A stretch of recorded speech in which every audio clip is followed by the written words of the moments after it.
मैं अब गुजारिश ऐसी शख्सियत करूँगा जो हमारे साथी हैं, हमारे फोरम के एक्टिव मेंबर हैं और सीनियर एडवोकेट हैं, मंजूर कोसो साहब। मंजूर कोसो साहब आए अपने ख्यालात का इज़हार करें। साईं महफ़िल जा मोर ऐं ॿिया साथी, अस्सलाम वालेकुम। मूंखे हुकुम थियो त तव्हां मकालो लिखियो। हाणे मकालो त डिघो थींदो आहे ऐं ॿियो त मूंखे मुंहिंजे आवाज़ में कुझु थोरो फॾो आहे, गेयर में हले थो, सो थोरो माफ़ु कजो। मकालो लिखियो आहे, उनखे कटे सटे पेश कंदुसि। लती साईं को बैदा त कोड़े कायाऊं तुंहिंजूं लखनि लख हज़ार जीव सभु कंहिं जी सी दर्शन धारो धार। पहिरीं तुंहिंजा पार ऐं कहिड़ा चई कहिड़ा चओ।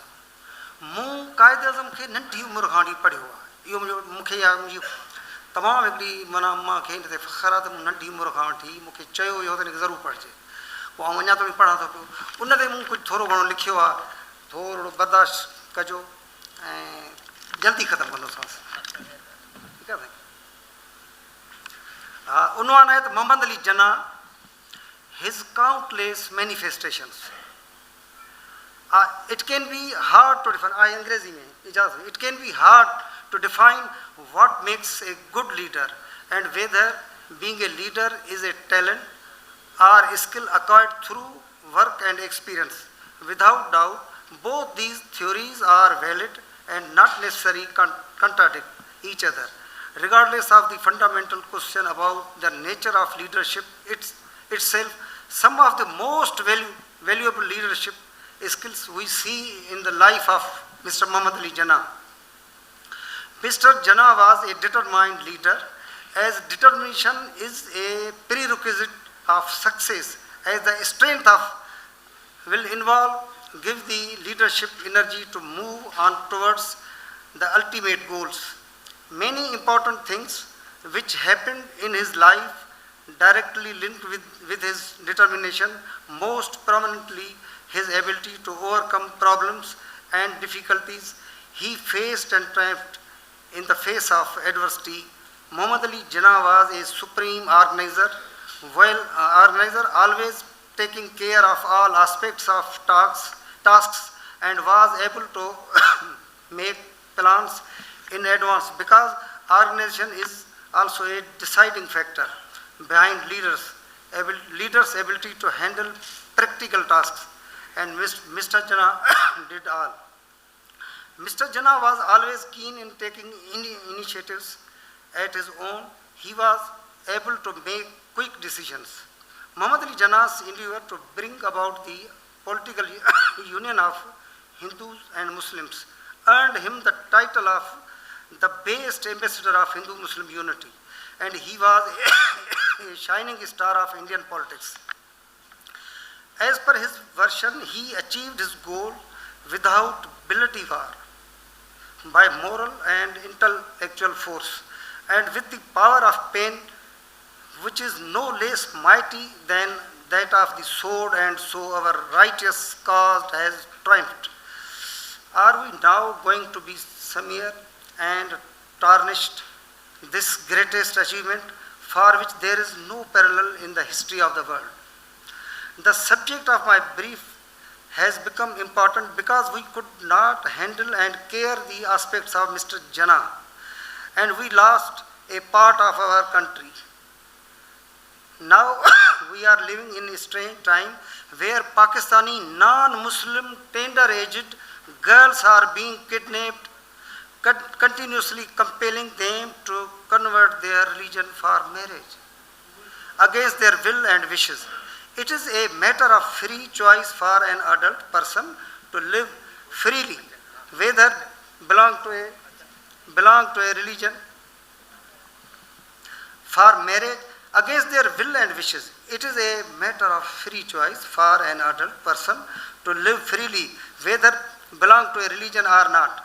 She may not believe in religion, or he may change his or her religion. Mr. Jinnah believed freedom of religion.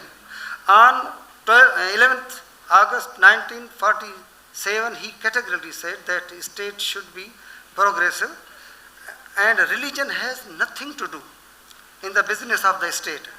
The freedom of religion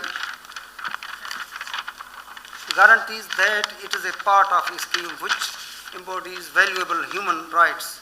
Mr.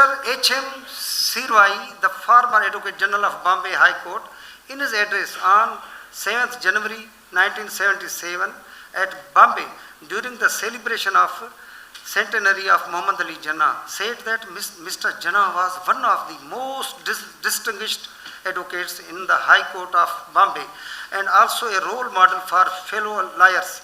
Mr. Sirwai quoted a brief tribute which came Munshi paid to the memory of Jinah in the centenary volume which the High Court brought out in 1962. He said, Muhammad Ali Jinah was another Indian lawyer of this period. Tall and impeccably dressed, he stood in his class by himself. His advocacy was characterized by strong common sense, great courage and forthright approach. However, be devastating if a judge or an opponent was inclined to be offensive. Birthplace controversy. The matter of birthplace has been confused by our ruling class by confusing us with unnecessary discussions regarding birthplace of Qaidism is straightening their path. People living in Sindh province mostly believe that Muhammad Ali Jinah was born in Jirg town, district Thatta. I myself studied in my school that Mr. Jinah was born in Jirg.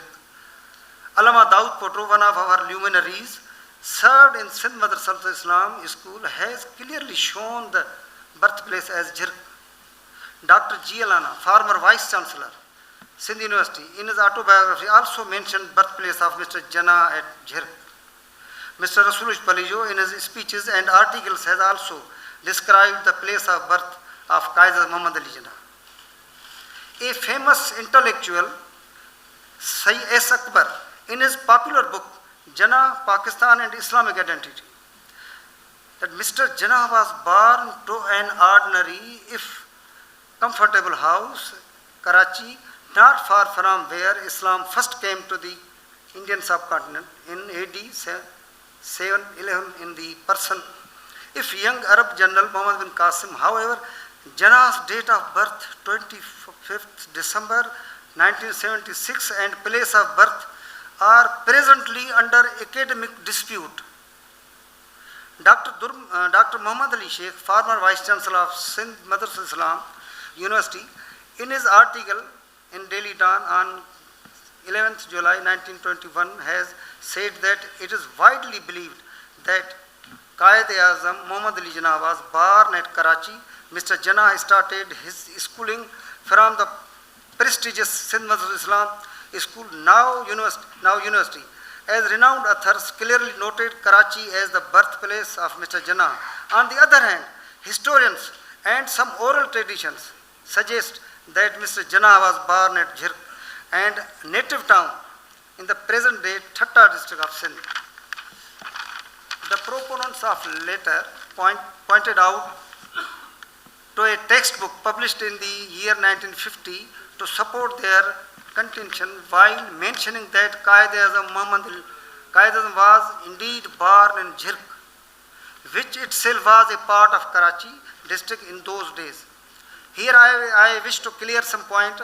Our leader, great leader, Saint James said in his book Jadid Siyasat Ja No Ratan, he has clearly mentioned that Janah Ja Vada, forefathers of Janah, migrated from Rajkot to Karachi and lived in Kharadar, where Muhammad Ali Jinah born.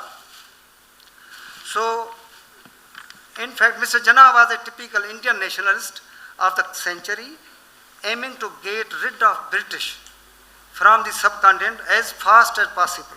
He adopted two strategies. One was to try to operate within British system.